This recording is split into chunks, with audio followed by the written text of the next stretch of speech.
Hi friends, welcome back to our channel. இன்னைக்கு நம்ம பார்க்க போற ரெசிபி குலாப் ஜாமுன். இந்த வீடியோ உங்களுக்கு பிடிச்சிருந்துச்சுனா லைக் பண்ணுங்க, ஷேர் பண்ணுங்க, கமெண்ட் பண்ணுங்க, Subscribe பண்ணுங்க, கூடவே பெல் பட்டனையும் பிரஸ் பண்ணுங்க. இன்னைக்கு நம்ம ரெடிமேட் கோவால குலாப் ஜாமுன் செய்ய போறதில்ல. நம்ம வீட்லயே பால் காய்ச்சி கோவாவை ரெடி பண்ண போறோம்.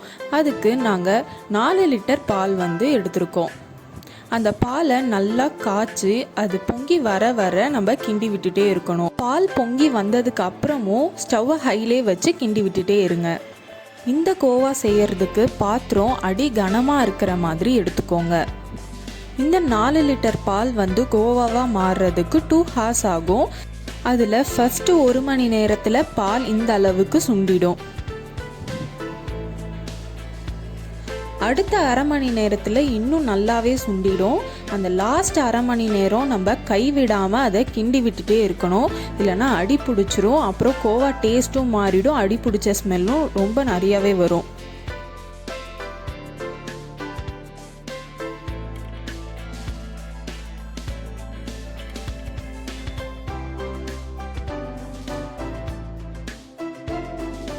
இந்த அளவுக்கு பால் சுண்டி கெட்டியானதுக்கு அப்புறமா நீங்க ஸ்டவ்வை ஆஃப் பண்ணி எடுத்து வச்சுக்கோங்க.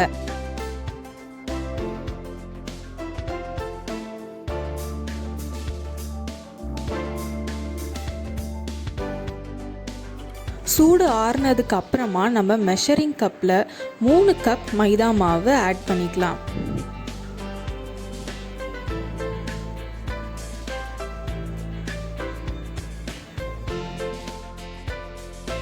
கூடவே பேக்கிங் சோடா 1 டீஸ்பூன் ஆட் பண்ணிக்கோங்க.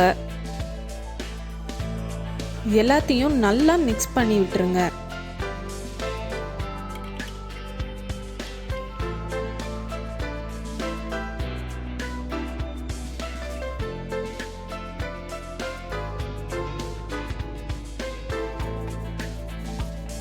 இப்போ நம்மளுக்கு கோவா ரெடி ஆயிடுச்சு.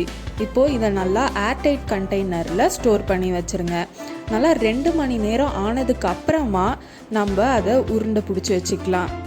அதுக்கு நம்ம கொஞ்சம் நெய் எடுத்துக்கலாம். அப்போ தான் நம்ம கையில் ஒட்டாமல் நம்மளால் உருட்ட முடியும்.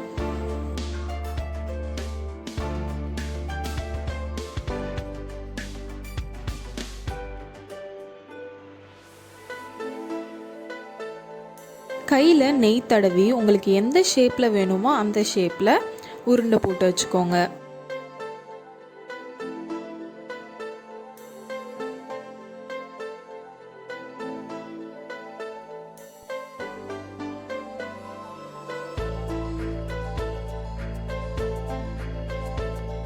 இப்போ பார்த்தீங்கன்னா 4 லிட்டர் பாலுக்கு 104 குலாப் ஜாமுன் எங்களுக்கு வந்திருக்கு. இப்போ நம்ம குலாப் ஜாமுனுக்கு சிரப் ரெடி பண்ணிடலாம். அதுக்கு நாங்கள் 1 கிலோ சுகர் எடுத்துக்கிட்டோம். அது மெஷரிங் கப்பில் பார்த்தீங்கன்னா 4 கப் இருந்துச்சு.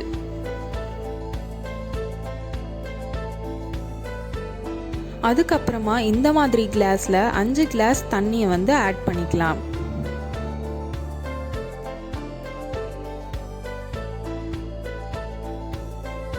இப்போ ஸ்டவ்வில் வச்சு நல்லா சுகரை கரைய விட்டுடலாம்.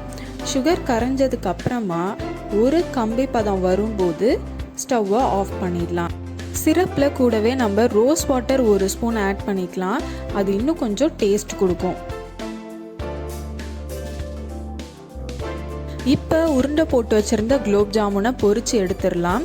அதுக்கு நாங்கள் ஃபுல்லாக நெய் யூஸ் பண்ணியிருக்கோம். அப்படி ஃபுல்லாக உங்களால் நெய் யூஸ் பண்ண முடியலன்னா ரீஃபைண்ட் ஆயிலையும் நெய்யையும் கலந்து யூஸ் பண்ணிக்கோங்க. நெய் நல்லா சூடானதுக்கு அப்புறமா நம்ம குலாப் ஜாமுனை உள்ளே போட்டு பொரிக்க ஆரம்பிக்கலாம். மீடியம் ஃப்ளேம்லேயே வச்சு பண்ணுங்க. அப்படி நீங்கள் ஹை ஃப்ளேமில் வச்சு பண்ணிங்கன்னா சீக்கிரமாக கலர் மாறிடும், உள்ளே வேகாமையே இருக்கும்.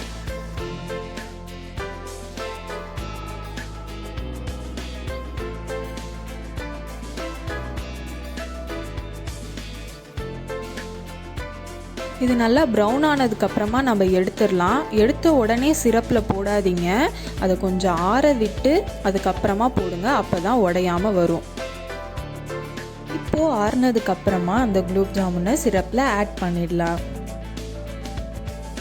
அவ்வளோதாங்க, டேஸ்டான குலாப் ஜாமுன் ரெடி.